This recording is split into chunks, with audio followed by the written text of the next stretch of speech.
you to everyone for joining us for our latest webinar with today's focus on relationships and the impact that the stress of lockdown has had on family life.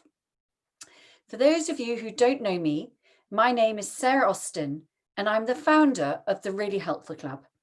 I'm delighted to also introduce to you Caroline Edwards, our events director, who will be chairing the Q&A session a bit later on.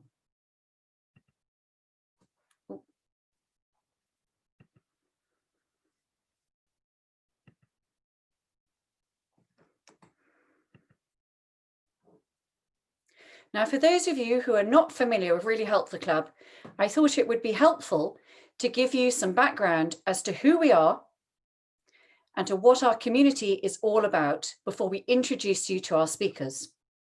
And our team come from professional corporate backgrounds. I was a senior fund manager in the city, and Caroline was a leading barrister, and Rowan and Francesca, who run Really Helpful Club in Surrey, Sussex and Hampshire, both had successful careers in PR. We've each taken career breaks and we're now on our journey building this vibrant and fast-growing community together. Now, as many of you will know, Really Helpful Club is an online network that brings together positive and like-minded people to help and connect one another in our personal and our business lives. We're founded on an ethos of shared advice, trusted recommendations, and a caring community. Everything we do is about word of mouth and the power of networks. This is a high-quality community that attracts positive thinking and like-minded people whose recommendations you can rely on, people that you can trust. It's free to be a member, and with over 15,000 members, we are buzzing. Now, with limited everyday human contact right now, we will all need to rely on virtual contacts, online connections, and a trusted community. Really Helpful Club is coming into its own. And since the first lockdown, we have moved our highly successful events program online, and we have an exciting lineup of events in the coming weeks and months. This has allowed us to extend our reach. And in this vein, there's been so much demand to join our network that we have now launched into Surrey, Sussex and Hampshire with our dedicated team based there. And the response has been extraordinary. And we have so many exciting things planned in the coming months. So please make sure you visit our website regularly, look out for our newsletters, and do contact Caroline about our events program. Now, after almost a year of lockdowns and disruption to all our lives, the impact on our relationships will inevitably be taking its toll. And if you are finding it hard to get your relationship mojo back, you are not alone. Many couples are taking a long, hard look at their relationships. And the many months of confined living coupled with uncertainty and stress have affected 25% of relationships adversely. And without the normal support mechanisms to rely on, unhelpful and sometimes destructive ways of coping can get triggered. Now, today's talk is all about what can be done to help with the stresses of family life. And we're delighted to be joined by Pam Custers and Barbara Reeves to discuss their experiences as a relationship coach and as a family lawyer, respectively. They will address those stresses that can adversely impact on family life in lockdown, as well as the available legal and counselling tools to assist. Pam Custers is the founder of the Relationship Practice, based in London. The practice specialises in supporting clients to create relationships that thrive, and with her 10-strong team working with clients both locally and across the globe. Pam holds an MA in relationship therapy and a BA in psychology, and she's an accredited member of the British Association of Counsellors and Psychotherapists. Barbara Reeves is a partner and heads up the Mishcon de Rea Family Department. She is an accredited specialist in all aspects of family law, having led cases involving substantial wealth, complex multi-jurisdictional disputes, and trust issues. And she's renowned for her handling of the financial fallout from divorce, with significant experience in cases with an element of non-disclosure and enforcement issues. Barbara is adept in dealing with the wider issues affecting families, such as separation, property disputes, injunctions, marital agreements, cohabitation, and all private children arrangements, including residence and contact arrangements over relocation, surrogacy, and adoption. She's also a qualified mediator and a member of the ADR group, which is considered a leader in the dispute resolution field, and which is recognized for its cross-disciplinary depth in the fields of family, civil, and commercial mediation. Now, just a little bit of housekeeping and guidance about format and timings before I hand you over to Pam and then to Barbara. The session is going to last an hour. This is a webinar, and I want to stress to everyone that your privacy is preserved. If you do have any questions, then pop them into the chat box. Now, you can do this in two ways, either privately to the panelists or to everyone on the webinar. So again, your privacy can be assured. Please do ask any question. This is a safe and a supportive space for you. And if you wish, you are welcome to engage and post comments in our chat box too. There is nothing more encouraging to our speakers and to us to have that engagement. Caroline's going to collate these as we go along, and she'll chair the questions and answers session at the end of the talks. And we will be delighted to send you a recording of the talk, but this is on the proviso that we will register everyone as members of Really Helpful Club if you're not already registered. And this means that we'll be able to stay in touch with you. You'll receive our newsletters, and of course, you can always unsubscribe if you wish to do so. What we would point out is if you do not want to be registered, then please contact Caroline directly by email. And with that, I'd like to hand over to Pam Custers, and then Pam in turn will hand over to Barbara. Thank you. What a year. Relating in captivity. With coronavirus keeping us at home, many of us have taken a long, hard look at our relationships. Our relationships have been stripped back. The pillars of support that relationships rely on have simply not been there. Our partner has become our gym buddy, our confidant, our family, our best friend, our work colleague, and a constant companion with nothing new to bring into the relationship. Our intimate relationships have been put under a huge amount of stress. And this doesn't take into account the uncertainty and the high anxiety that we've all been living with. People are simply exhausted. So what are the things that I am hearing in my practice? We've heard of a number of issues, but let me share some of the things that people have said to me. He may be the CEO at work, but he comes home and takes on that persona, and I'm driven mad. I've been homeschooling, doing my job, trying to keep the house under control, and he has the audacity to say that nothing's changed. He keeps on visiting his sister whilst I'm at home shielding. It's just freaking me out. She is so snippy that I can't say anything without getting a blurting. Or, I'm just not sure we are right for each other. Being at home has made me rethink our relationship. I just don't think we have the same values. I want to leave the city, she wants to stay. I just wish she would make an effort. Just because she isn't working doesn't mean she can sit around all day in her pajamas.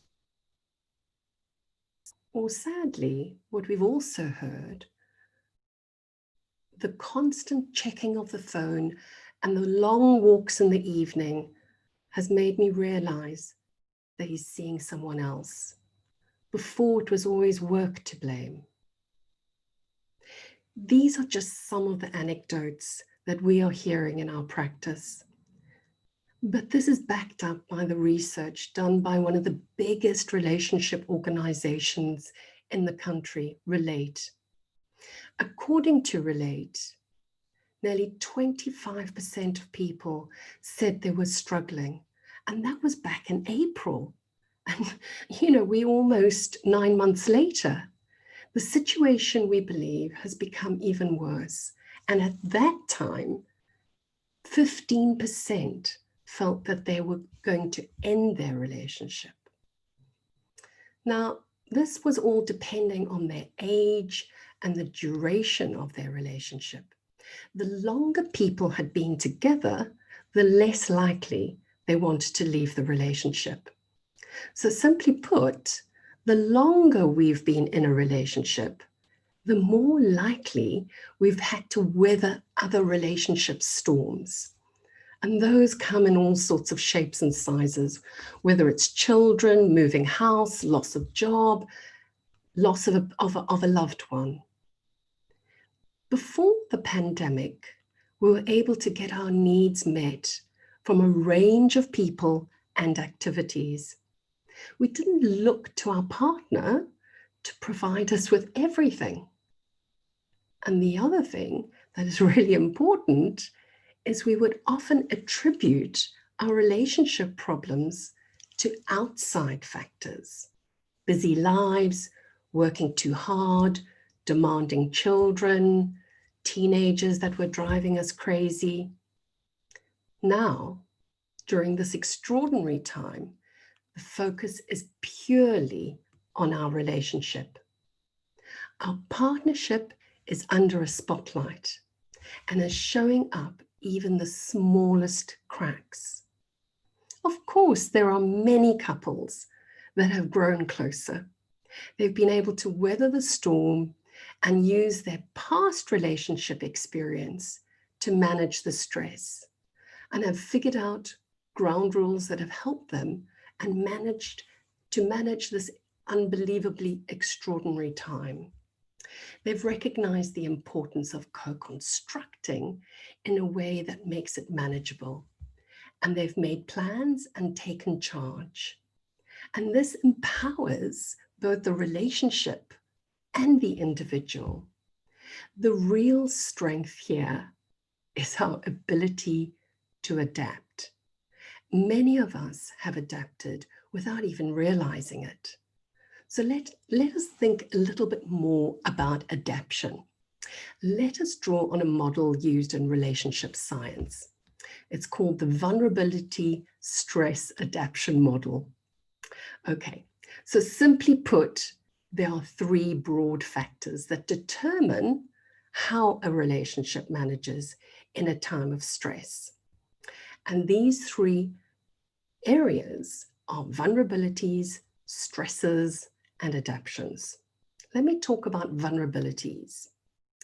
Vulnerabilities which every relationship has to one degree or another are things like well-being, mental health, perhaps bad relationships in the past, perhaps addictions, plus our own unique attachment styles that predict how we may respond to relationship stress. Some of us are simply more vulnerable to stress than others. Now let's think about the stresses. Well, stresses are life experiences. So COVID has hit us with the whole gamut. Some of you may have had COVID. Some of you may have even sadly lost family and friends. But as a society, we're facing health anxiety. Many are facing financial stress, work worry, difficulties with friendships and family.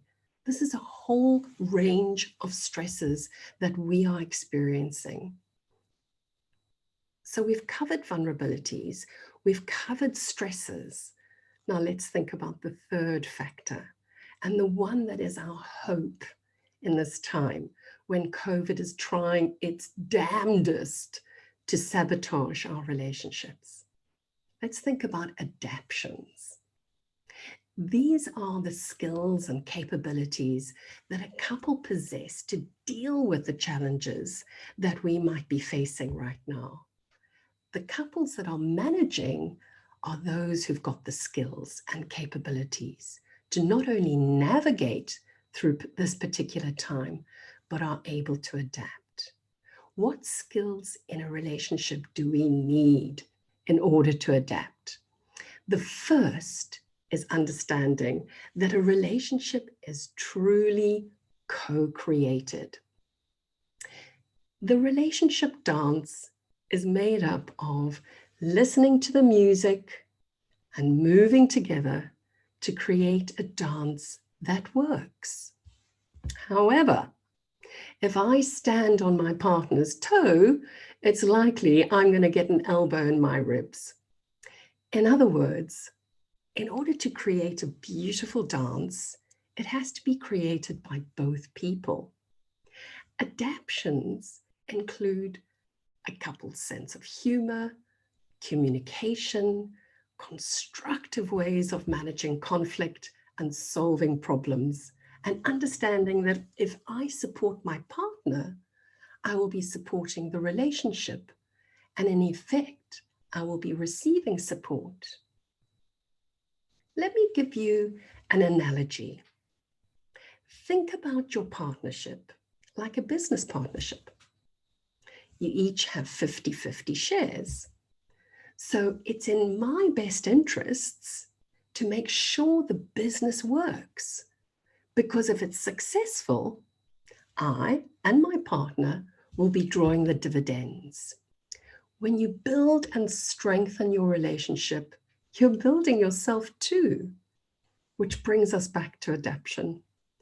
The only way to deal with all the challenges that impact us is to recalibrate, to sit down, take stock, and decide what is working and why. This affirms the relationship. How can we, as a couple, adjust in a way that attends to both the needs of the relationship and of the individuals? How can you make sure that you are both making the relationship your business? We've talked about the positive things you can do for your relationship and the importance of adaptions. So now let me talk about the 4 behaviors that can be the total undoing of your relationship. And what happens if you're unable to adapt? What happens to a relationship that's going into meltdown? And how do we stop this process? What are the 4 big relationship busting behaviors that we should be aware of? And how do we nip them in the bud before it derails a perfectly good relationship? World-renowned relationship expert Gottman did his research with over 3,000 couples or 30,000 couples in order to identify destructive behaviors, the behaviors that dismantle a relationship. And Gottman called them the 4 horsemen of the apocalypse: criticism, contempt, defensiveness, and stonewalling. Now, all relationships, even the most successful ones, have conflict. It's unavoidable. Research shows that it's not the conflict, but rather how we manage it or how we adapt that predicts the success or failure of a relationship. Conflict has to be managed as it's natural. Unless you're in a relationship with your clone, there will be conflict.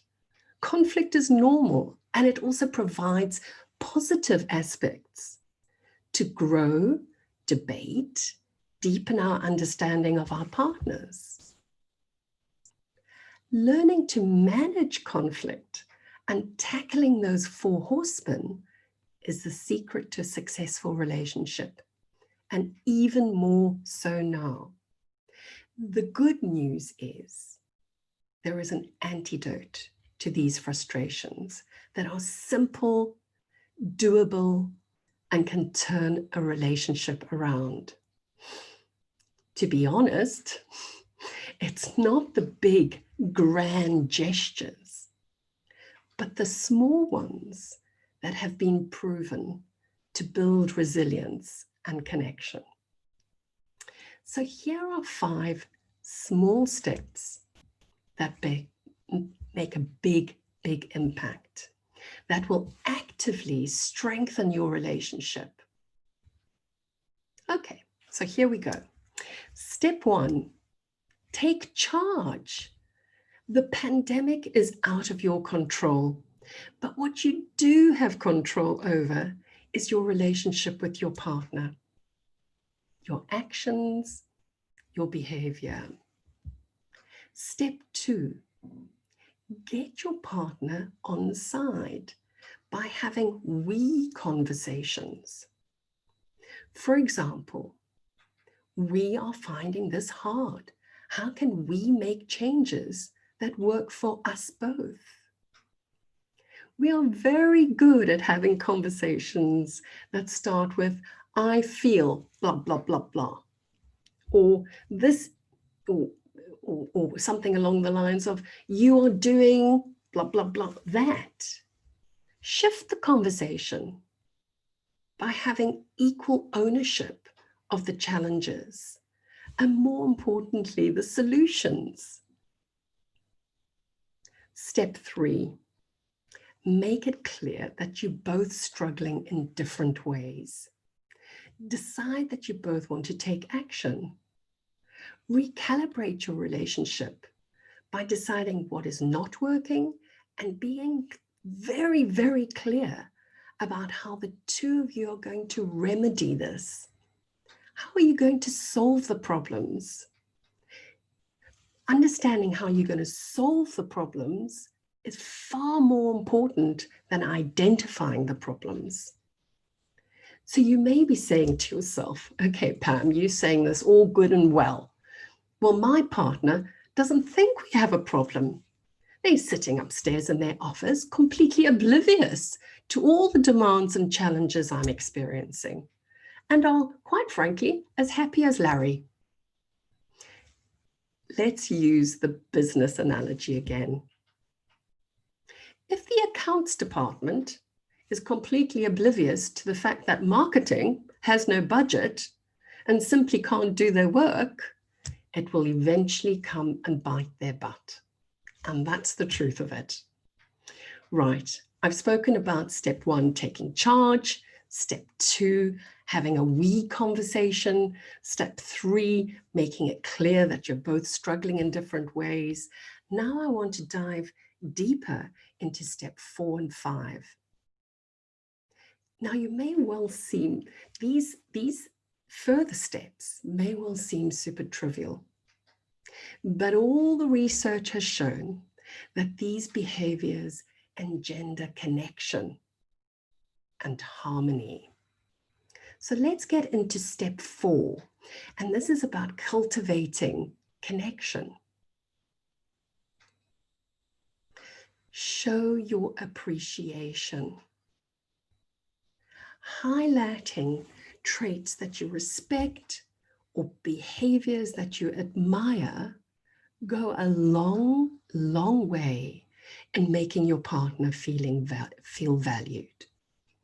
Our mind is primed to see difficulties, but if we consciously focus on the positives, it shifts the way we relate. Have some time apart. We all need breathing space. So decide to go for a walk apart or have a Zoom call separately with your friends. It literally breathes fresh air into your relationship. Have a dedicated adult time together.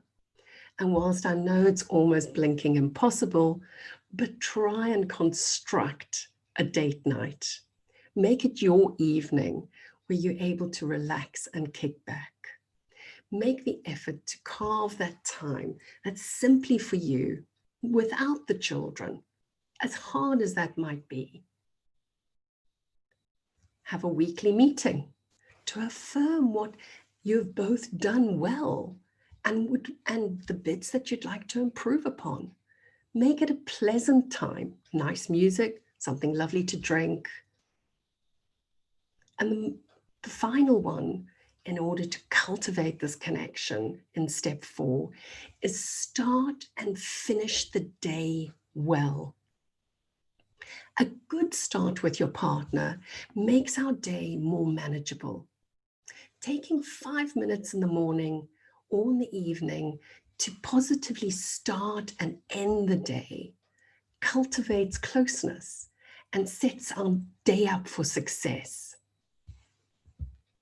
And then the 5th step I go on to is very, very interesting one and very, very simple, is try and have a 10-second kiss twice a day. This has been absolutely proven to kick in all the softer feelings and the bonding hormones and simply knocks the jagged edges off the corners in terms of how we are relating. It also has been proven to kickstart a flagging desire. So I've given you the 5 steps. None are tricky, all are super doable. And many couples, however, have been able to grow during this time. They've been adaptable. They've rediscovered the core values that underpin their relationship, and they've been able to tackle the demands in a way that has brought them closer. However, sometimes we do need to reach out for help, and this is not a sign of weakness. If it feels like a mountain too high to climb, it can be super useful to speak to someone who doesn't take sides and is focused on making your relationship a success and has your best interests at heart. You can do this either by yourself or with a partner. Surprisingly, men who are often reluctant to see a counselor enjoy a solution-focused way of tackling problems. Sometimes, sadly, relationships unravel so far that it's in the best interests of all to separate. However, there is a range of support that you can draw on using the principles of disentangling respectfully, so that lives are not dismantled and everyone remains emotionally intact. We often work alongside lawyers, as when divorce takes place, there are such heightened emotions that can cloud important decisions that will impact for a lifetime. COVID has turned our lives upside down, and all our relationships have been impacted. We have had to make changes to the way we live. Change is stressful, but change also brings about growth and opportunity. And if we're prepared to adapt within our relationships, we'll be able to find the deeper meaning of values and strengths and use this time to forge a stronger and more resilient relationship. At the Relationship Practice, we offer individual and couple counseling. We also provide support for anxiety and stress. We know that the difference between a good and a bad relationship is the difference between thriving or simply surviving. Thank you. And now I'd like to hand over to Barbara. Hi there. I hope my audio is clear. Please shout out if it isn't, because I'm in the Cotswolds and my connection isn't always the best. Thanks so much, Pam, for that. In fact, I may end up reiterating some of your very helpful comments.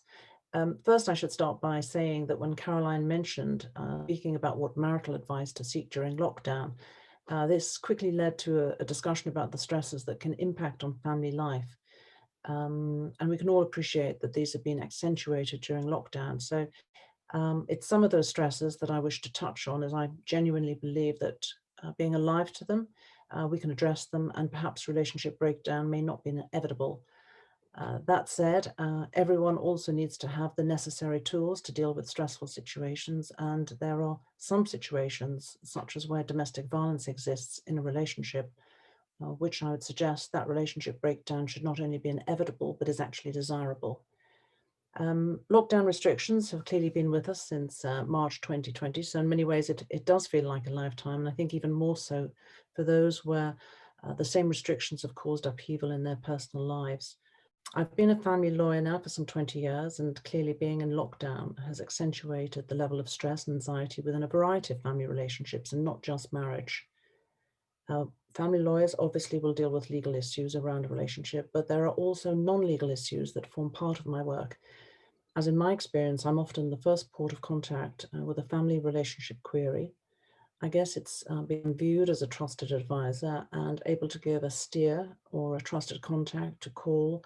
And more importantly, it's often these non-legal issues, say such as addictions. And by that, I mean not just drugs and alcohol, but also digital addiction, gaming and the like, which if left to fester will be the first symptom of the stress a relationship is experiencing. And it's these issues that can affect families in unpredictable and distressing ways, and which have been exacerbated by the pandemic and lockdown, and which, if not addressed with early intervention, can certainly then lead to irretrievable relationship breakdown.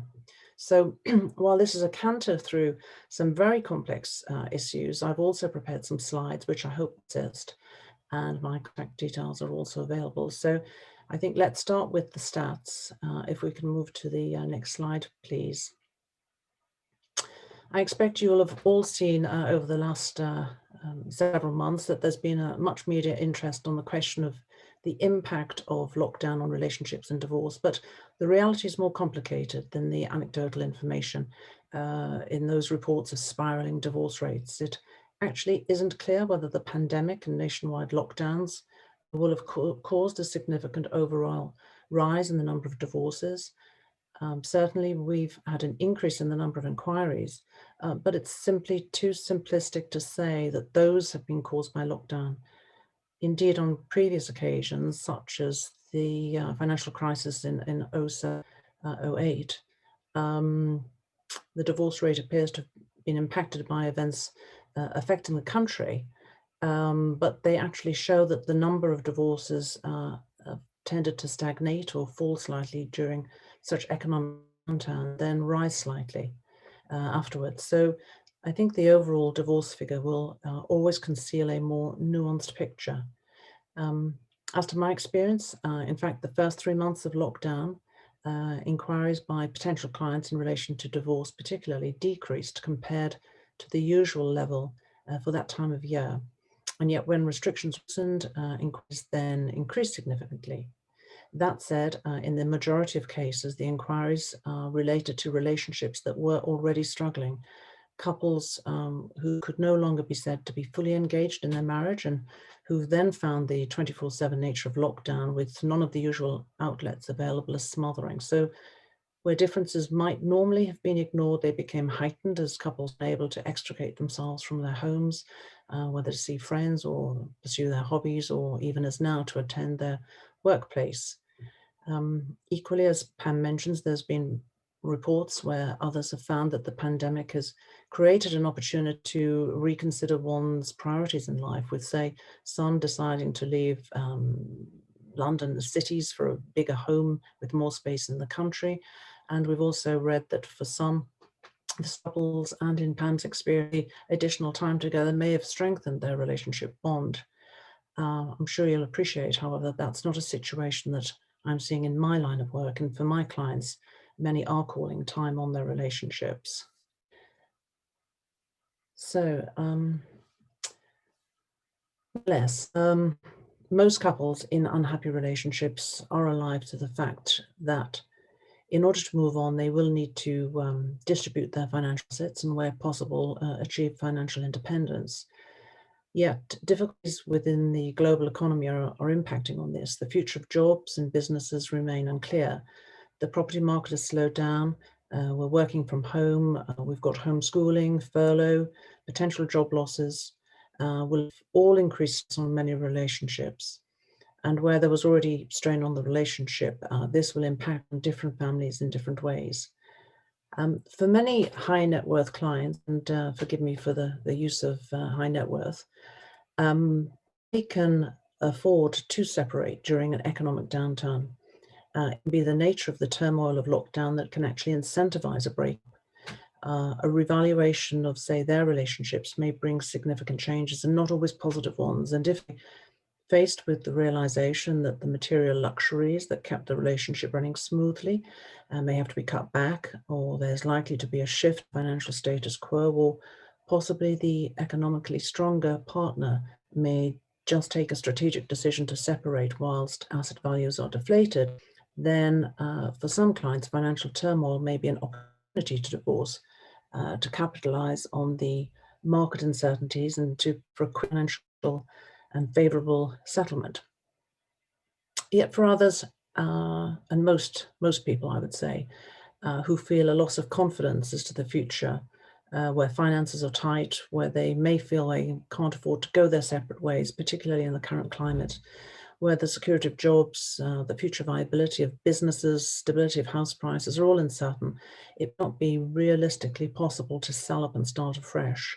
And in such cases, delay may be the only viable alternative, to not take any steps to bring the relationship to an end until later, say in the year, when there may be that the financial picture will be clearer, and when hopefully asset values will be stabilized or perhaps increased, then such couples may feel more confident that a sale of their home, for example, which is often the largest valued asset, will generate enough capital to permit them to move on.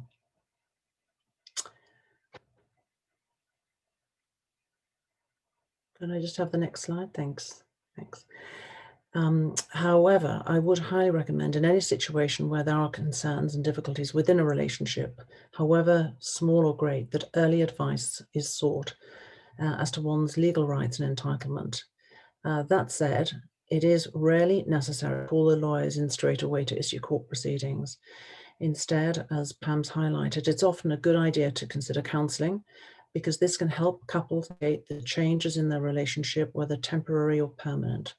We know common pressure points that can arise from financial instability, including the impact on one's self-esteem of a job loss or failure of one's business.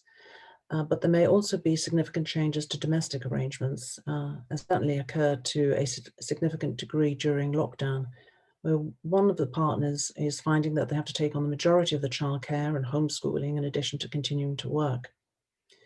So there may also need to be a shift in perception regarding the roles of the parties in their relationship, particularly during lockdown, as well as their expectations of each other. This can be a difficult process, and independent professional input can be key to rescuing the relationship. Even where both partners know the relationship is at an end, counselling can help each person manage their own emotional responses to what's happening and to establish hopefully appropriate methods of communication about any disagreements. In particular, if there are children involved, it's crucial to make sure that the messaging given is appropriate and doesn't seek to blame one parent or the other. And if a decision to separate is taken in a marriage, it's worth bearing in mind that few divorces are painless. It's almost always a difficult and emotional process. And in my experience, the best way for a couple to keep their divorce amicable is to keep an open, understanding mindset and to try and see things from the other side's perspective, which I do realize is often easier said than done. But it's important to have a genuine understanding that for every action, there's a reaction. And what might seem satisfying in the moment can often cause unnecessary acrimony and pain further down the line. Clearly, there's always going to be practical arrangements that need to be resolved, whether in relation to the children or finances, and as such, mediation is an option that should be considered. This involves a neutral professional who will try to assist parties in brokering an agreement. Although a mediator can't provide legal advice, where the parties wish to do so, either of them can also obtain independent legal advice alongside the mediation process. And I highly recommend that anyone looking to use a lawyer should instruct a member of an organization called Resolution, and their membership are committed to approaching cases in a constructive way. And even where agreement can't be reached and parties are considering bringing a matter to court, they may also wish to consider the option of early neutral evaluation. And that's where a lawyer can provide an indication to them both as to what would happen if they were to bring their case before the courts. Although it's still for anyone to decide what, if anything, they want to agree, it's certainly a helpful indication of what to expect should court proceedings become necessary. So turning to the financial settlement, before making any significant decisions about financial matters, it's often very prudent to speak to a financial advisor to explore the affordability of the available options. And particularly in the current climate where parties to a divorce are seeking to divide capital or business assets between, or say, those that are being taken into account, where there's a real risk that values attributed to those assets before the pandemic or even now will prove inaccurate in the coming months. However, obtaining a fresh valuation may also be difficult depending on the type of valuation required. One option is just to delay the final termination of the court proceedings until the impact of business and investments is better known. But bear in mind that the courts will always be reluctant to permit cases to be delayed indefinitely, particularly when it's certainly not clear as to when or to what extent the economy will recover, or when the current restrictions on business and movement will come to an end. Another option to consider sharing the risk. If, say, a large proportion of assets are held, as an example, shares in a business, rather than one party taking those shares and the other retaining more copper-bottomed assets, such as cash or possibly pensions or property, it may be prudent to share the risk-laden assets as well as the more stable ones. So careful consideration will need to be given as to how best to proceed, and a good financial advisor will be invaluable, particularly when we know financial inequality is a problem which is more often acute for women. We know from the stats that it's women who are more likely to have been the primary carer for children, have a lower income, must take time from work, must be only working part-time, and this does make them more vulnerable during lockdown. And it's one aspect of lockdown that has been particularly chilling, and that has been the rise in domestic abuse. The number of offences flagged as domestic abuse related increased each month during April and June last year, with the largest month-on-month increase coinciding with the easing of lockdown measures. We can assume that may have been because it was safer for, and I'll not say victims of abuse, but survivors contact the police. In the same months, approximately 1/5 of all offences recorded by the police were domestic abuse related, and many more incidents clearly would never have been reported.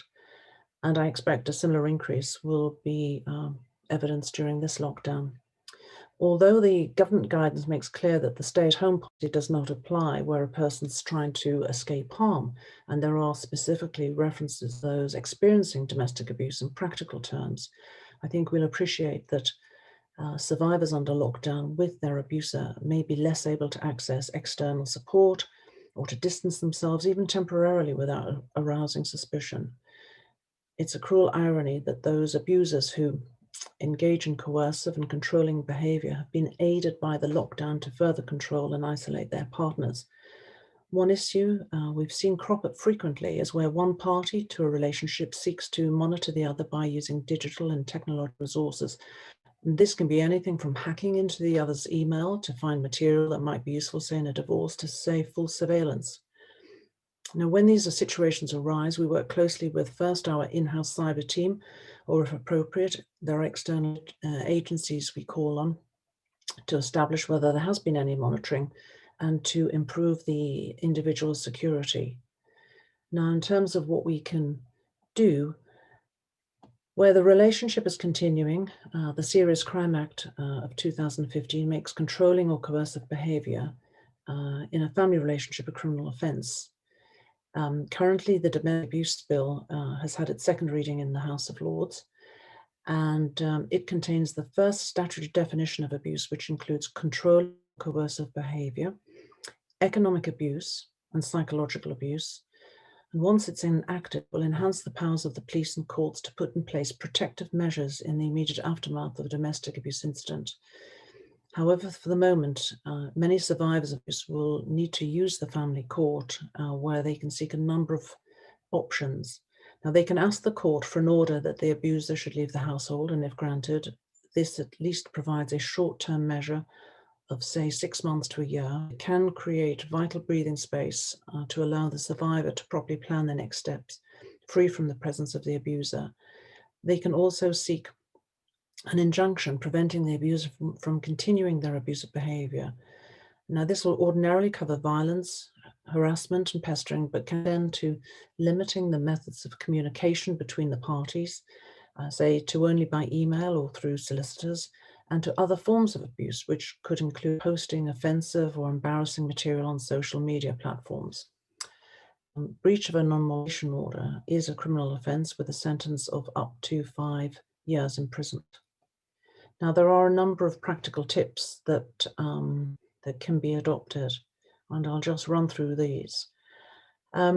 If a survivor is in danger and needs to call 999, they can, if using a mobile telephone, they can use the silent solution system, which is where if one cannot speak, you can be asked to cough or tap keys 55 on the handset. Domestic abuse charities or refuges should be contacted. The Women's Aid website has a live chat function and links to useful resources. If accessing any such services online, please make sure that it's done in private browsing mode so that there's no record of pages visited that may be available to someone accessing the computer. Forward any emails or messages that could be used as evidence of it to a third party, and also delete the same messages. Do try and accumulate a flight fund as well as a bag of essential items and important documents, just in case you need to leave quickly. Ideally, there should be a spare mobile phone, but definitely keep a charge phone at hand. If possible, arrange for trusted friends or relatives to be in contact daily, and use a code word when speaking to a telephone if the perpetrator is nearby and help is needed. There are a number of domestic abuse mobile phone apps which are very helpful. And make sure the home is secured if actually you're not living with the perpetrator. And from a lawyer's perspective, it's incredibly helpful to keep a diary of incidents, logging dates and times and what happened and if anyone was present. Very, very useful if you're taking the situation further and in terms of pursuing criminal sanctions and civil ones. As mentioned earlier, my experience has shown that families often first reach out for assistance when no legal issue may exist, but where the family unit is threatened. And often I'm asked to assess the risk within a relationship and to assist in managing situations that may otherwise spiral out of control for these families. Addictions can affect families in unpredictable and distressing ways, and with lockdown having physically limited people's usual activities and outlets, such an addiction is anticipated, particularly for those types of addiction that can be engaged or indeed enabled by being at home, such as digital and gaming addiction amongst children and younger people. Now, I frequently work with a wide range of specialist professionals as a dedicated point of contact, coordinating with experts who can provide help if necessary to overcome the addiction, as well as working with the wider family involved to avoid relationship breakdown. because while there can be certain aspects of the fallout of addiction can lead to direct legal action, such as where there are concerns about a parent's ability to look after their child, or where a child becomes abusive under the influence of drugs, addictions can generate other less obvious legal risks for families, such as financial and reputational repercussions, which are often a feature of not only addiction, but can directly lead to relationship breakdown. I would therefore emphasize the importance of those who are being impacted by addiction issues within their family to reach out for support sooner rather than later, as a coordinated and flexible approach is key to helping families manage these situations, and they certainly pull relationships back from the brink, particularly in these exceptionally challenging times.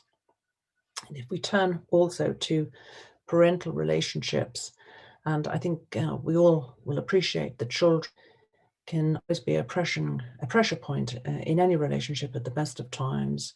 And during lockdown, there have been some specific issues which have arisen and have caused unnecessary stress within the relationship. Yet, as with adults, children too suffer from loneliness and boredom and anxiety and fear about the future. And as with adults, this can also lead to increased risk of abuse and addiction, and naturally leads to strained family relationships. Children suffering with mental health issues are disproportionately high, and so where this causes stress, it's important for parents to remember to prioritize the child's need and to actively work together to co-parent so as to diminish the stress in the child's life, particularly in relation to the children of separated parents, but also to diminish the stress in their own lives. In the immediate aftermath of the lockdown, and when children of separated parents were able to move between their parental households, some children still found themselves embroiled in parental disputes over arrangements. Now, clearly, each parent has parental responsibility, and they can exercise this responsibility as they see fit. Indeed, guides that we received from the courts during lockdown indicated that where one parent considered that complying with arrangements for children that existed would be against public health advice, then they could exercise their own parental responsibility and vary the arrangements to what they consider to be safe. This, however, often led to a parent varying long-standing arrangements or exploiting the pandemic situation simply to cause stress, to suspend the child's time with the other parent. And it goes without saying that such behavior is not child-focused, nor is their best interest. So parents have been warned that they should not try to exploit the lockdown restrictions to prevent children spending time with the other parent. Clearly, any situation is stressful enough for families when they are in lockdown, and to make a bad situation worse for one's children is never in their best interests. And turning to the issue of schools, just for the sake of completeness, this, in my experience, has been another area for family relationships. And a number of practice issues have arisen from the closure of schools, which in turn has also triggered disputes as to the best arrangements for educating children. When schools reopened after the first lockdown, some parents were concerned about how safe a return to school actually was, and in many cases, these issues were able to be resolved by discussing sense practical arrangements. But for some parents whose relationship with the other parent was strained, and they didn't feel able to have those discussions directly, then the assistance of a third party, as a mediator, to assist in facilitating the conversation and also exploring different options proved invaluable. Clearly, we always emphasize and encourage parents to work together to reach a sensible and safe arrangement. And while an application to the court has occasionally been necessary to resolve matters, I would stress that this is always the last resort. Perhaps I should flag also that with schools once again closed, we've had a number of inquiries recently as to ensure children receive their education, and some have discussed taking formal action against school, particularly in relation to vulnerable children where homeschooling those children with, say, special needs is particularly challenging and can, of course, cause immense stress within families. Again, I stress early professional input is key. And so I do urge families to reach out for support, for even just a steer, and knowing that there are others with similar experiences can actually make all of the difference. I appreciate that this has been a great deal of information to take on board over lunch, but I hope it's been of interest, and I'm conscious of the time. Thank you. Thank you, Barbara. That was fantastic. So I'm just going to ask a couple of questions because, again, the timing has run away with us. Do you, Barbara, have a mediator that you could recommend through resolution? Yes, we do. We have several mediators. Okay, so would the person contact you?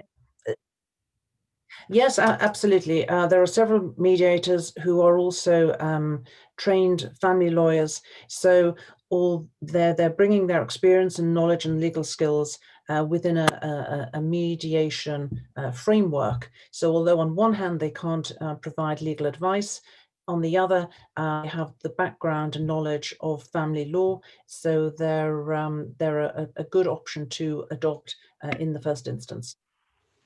Thank you. And Pam, how do you recommend starting a conversation with your partner if you're finding your current situation difficult? Oh, this is a good question, because often what happens is an issue is top of mind, and we want to kind of get in there, discuss it, as quickly as possible. And actually, we've also got to just choose our moment. Choosing a moment is really, really important, because if you soften the context of your conversation, the chances are you will have a far better outcome. And the second thing is to really start thinking about the we conversation, and how actually, if something is really concerning you, it will inevitably knock on the relationship, which would then inevitably knock on your partner's door. So, the first is choosing your moment. The second is actually going in with a softer approach. And actually, there's research shown that if you start a conversation in a soft and a conciliatory way, chances are you may well end the conversation in that same tone. And just one other question for you, Pam. How much time together is it healthy to spend in a normal relationship? Oh, well, how long is a piece of string? For some of us, in terms of our own kind of makeup, and I referred to our attachment styles, some of us much prefer more of our own personal company than being with somebody else, where others are very happy to live cheek by jowl. And really, this is something that you need to construct together with your partner, because everybody needs breathing space. Even those who really want to be with company all the time, we all need to have some breathing space. So it's, how do you construct your home life? How do you construct your living arrangements? How do you construct your conversations external to the relationship? Thank you. I'm conscious of time, so I'm going to leave it there and hand back to Sarah.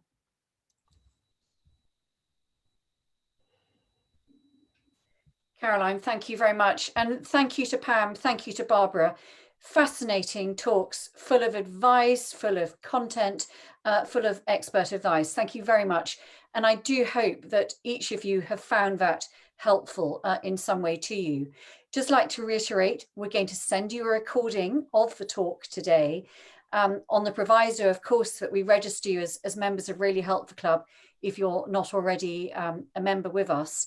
And as ever, please do send any questions to Caroline. Don't hesitate to contact her. We'd like to conclude by thanking you very much for joining us. Thank you for engaging with us. And it's clear that the right support to manage situations is vital. Otherwise, they just can spiral out of control. And as Barbara and Pam have flagged, accessing the right expert assistance and early intervention is key. I think it's also reassuring to know that the role of a family lawyer extends more and beyond just a traditional offering, and can easily adapt even to the most unique of situations that we find ourselves in, including a pandemic. And let me leave you with the message: there is help out there. You can always reach out, and please don't be afraid to reach out and to access that help if you need it. Thank you very much for joining us, and we look forward to connecting with you again.